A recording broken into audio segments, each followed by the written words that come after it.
همون آقایونی که این آقا به استیضاح کردن، همون آقایونی که حالا میگن در سایه‌ن، دولت در سایه‌ن، حکومت در سایه‌ن، هر چی که هستن، که از نظر من علی زنجانی عامل 100% دشمنن، عامل 100% موسادن.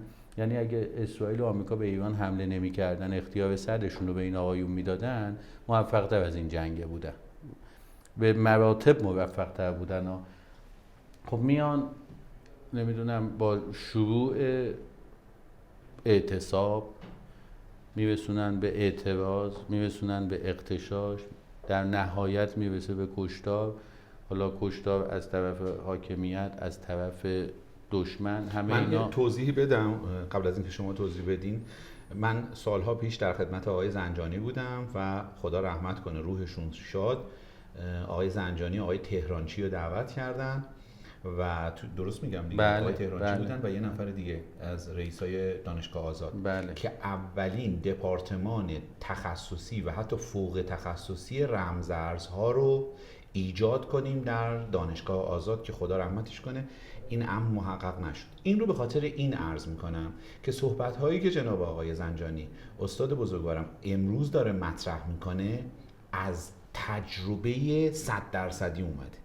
مسیر شنا کردن در مسیر رودخانه است. ما محکوم به شکستیم اگر بخوایم خلاف جهت آب شنا کنیم. امروز اگر سفره‌های مردم کوچک شده، شاید دلیلش رو باید در لابلای کلماتی که آقای زنجانی دارن بیان میکنن جستجو کرد. چون خیلی از دوستان خیلی صحبت‌ها رو میکنن ولی من میدونم که اون طرف هیچ کاری نکرده. اما ایشون رو من سالهاست میشناسم و مؤسسات مالی و شرکت‌های مختلفی رو داشته، ترنومل مالی بالا، افراد و منابع انسانی زیادی رو در اختیار داشتن. همین مجموعه اولین مجله تخصصی رمزارزها فکر کنم بالای 20 نفر 40-50 نفر مستقیم و غیر مستقیم توی این مسیر همراه ایشون بودن که حالا با افتخار قبل از شروع برنامه فرمودن که دارم 3 زبانه و 4 زبانه میخوام بکنم. خب این یه کار بزرگیه که بدون رانت دولتی، بدون کمک دولتی، صرفاً به خاطر عشق و علاقه‌ای که داشته برای کشورش داره این کارو میکنه.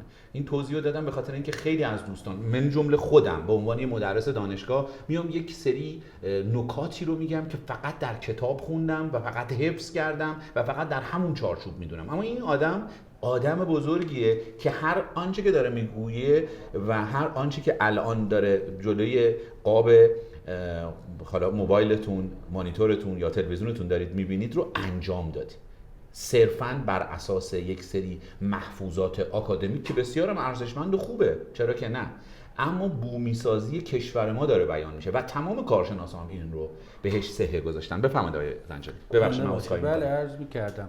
حالا شما به شنا کردن در مسیر رودخانه هم اشاره کردین تو صحبتاتون.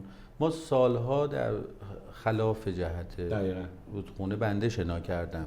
حالا این امثال منم زیادن. ببینید آقای دکتر، یه روزی بودش که اعلام کردن مثلا تو همین بحث رمزارزها صرافی‌های ارز دیجیتال باید تعطیل بشن. همین فردا صبح به تو دستور کار مجلس و تعطیل بشه. ما هر چی بدو کردیم، هر چی. حالا این چیزی که دارم بگم و اولین بار اینجا دارم توی رسانه عرض میکنم، خیلی‌ها بسته نشدن صرافی‌ها رو یه دونه افتخار برای خودشون دونستن، خیلی از فعالای اکوسیستم. ولی حالا آنتن زنده هم هست، اگه اشتباه نکنم روش میگم ادعای و خیلی هم بعدش میتونه پیامد داشته باشه، ولی هر کی پاسخگوی مقابلش هستم و جواب میدم. روزی که اعلام شدش که آقا در مجلس باید صرافی‌های ارز دیجیتال تعطیل بشن، ما هر چی تو کمیسیون اقتصاد دیجیتال کلاه دوزان فکر می‌کنم تو وزارت سمت مسئولش بود، ایشون هم خیلی نه از بانک مرکزی دستور اومد اول، بعد رفتش هر کاری کردیم که آقا این کار نباید بکنید. اصلا دیدم هیچ اتفاقی نمیفته. خدا حفظش کنه آقای دکتر فدا حسین مالکی در همه فراکسیون مرزنشینان مجلس بودن و عضو کمیسیون امنیت ملی. بله. ما با ایشون صحبت کردیم که آقای دکتر هزاران میلیارد تومان پول دست ببخشید برای چی؟ من حالا چون که رگوله نشده سیستم، هنوز قانونگذاری نشده، هنوز صرافه بدم نمیگفتن. خب ما پیشنهادشو قبلا هم داده بودیم که آقا تعطیلش نکن ولی تضامین تو بگیر. من به عنوان یه مشاور توی یه گروهی رفته بودم و اکثرا هم جوون بودن، جوانهای کم سن و سالی که علاقه‌مند بودن، اومده بودن تو این رشته و داشتن کار میکردن و با این قانون تمام این کسب و کارهای حالا کوچیکی که تحت همین قالب داشتن کار میکردن و کار قانونی میکردن و حتی دنبال گرفتن مجوز از وزارت سمت بودن یا بانک مرکزی و همشون دست رد زده بودن جلوی سینه‌شون. خب میگم دیگه اون یه حداقل فکر کنم توی گروه بالای 200 تا جوون داشتن این کارو انجام میدادن و یه حجم عمده‌ای از پول یهو غیب شد اصلا. خب این اتفاق میفته دیگه. حالا اون یه بخش فعالانه، یه دونه ما بخش عامه مردم رو داریم که طرف 1 میلیونش و 5 میلیونش و 10 میلیونش و 20 میلیونش آورده تو این صرافیه، داره باهاش تجارت میکنه، ترید میکنه و حالا میخواد 1000 تومنش رو بکنه 1001 تومن، حقشه دیگه. اومدم توی بازار نو.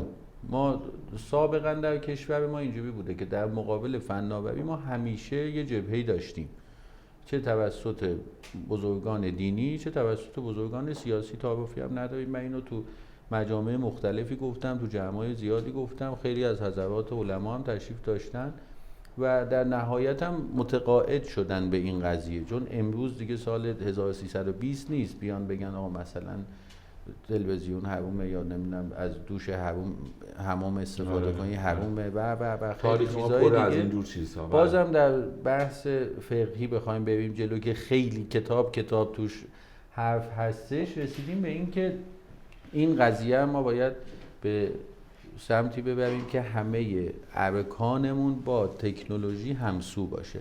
اگه همسو نباشه باختیم. اگه همسو نباشه باید اصلا مسئولیتمون و کشورمون و ملتمون همه رو ببوسیم بذاریم کنار، چون نمیشه با پیشرفت مقابله کرد. همین پیشرفته که امروز موافقم کاملا. خود کشور ما جزو قدرت‌های بزرگ نظامی دنیا خودشون نشون داده. تو بحث اقتصاد میتونیم حرف رو گفتن داشته باشیم، چون یه آبراه بزرگ و حیاتی دنیا دستمونه که سالها ولش کردیم، الان امروز میشه در موردش صحبت کرد. حالا من یه بک بزنم به صحبت قبلی که این صرافی‌ها می‌خواست بسته بشه. انقدر که اقتصادی‌ها کاری نکردن، من از امنیت ملی خواستم که یه کاری بکن. با آقای دکتر مالکی به صحبت می‌کردم، گفتم آقا این اتفاق اگه صبح بیفته شما کاری به هیچی نداشته باش. شما فکر کن 1 میلیون نفر آدم نفری 1000 تومان اینجا پول دارن، چون سرمایه در گردش صرافی‌های دیجیتال اون روز 7000 میلیارد تومان بود. گفتم فکر کن این آدما صبح جلو مجلس باشن، این مسئله اگه امنیتی نیست چیه؟ و اینجوری شدش که صبح ما بیدار شدیم با زحمات ایشون، لینک پورتال مجلس واسه من ارسال شدش که بستن صرافی‌ها از دستور کار مجلس خارج شد.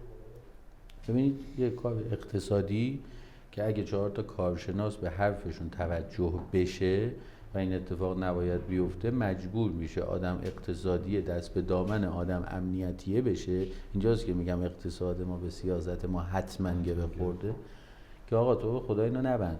نه من صراف بودم اون روز، نه من تولید کننده بیت کوین بودم اون روز، نه بگیم مثلا صرافی داشتم. فعالایی که از قدیم بودن میدونن بایننسی وجود نداشت، من صرافی اکسفا رو در ایران داشتم. این حالا یه بحث، ولی اون روز نبودم. اون روز یعنی این بسته شدنه هیچ دخل و تصرفی به من نداشت. ولی از اونجایی که حالا شما خودتون چند سال پیش از 5 سال پیش وقتی خدمتتون بودیم با آقای خدا بیامرزه شهید دکتر تهرانچی عزیز که از اونجا ما اصلا دوستیمون با ایشون شکل گرفت، خب همسو شده بودن واسه این کار. بله شهید شد. خودشون شاد باشه. وقتی که اومدن خب با یه و تو اون جلسه چقدر مفید و چقدر مؤثر و چقدر خیلی بود دیگه. ما با دانشگاه‌های مختلف این مسیر رو رفته بودیم. خب ایشون چراغ سبز رو به ما نشون داده بودن که بشه اولین بار در کشورمون رمزارزها و بلاکچین به عنوان یه رشته دانشگاهی دیگه رفتن برای پیگیری‌ها در وزارت علوم که حالا این اتفاقا هم افتاد و به نتیجه مثبت نرسید. حالا ما قسمتی از کار رو در دوره‌های MBA و DBA با هم فنی حرفه‌ای بردیم جلو، هم با دانشگاه پیام نور. اونجا هم خیلی آقای دکتر ملکی بله خیلی زحمت کشیدن تا اینم به اجرا رسید و انجام شد. کارهای بزرگی بودش که میگم مسئولین وقتی بپذیرن اون موقع است که ایران حرف داره برای گفتن.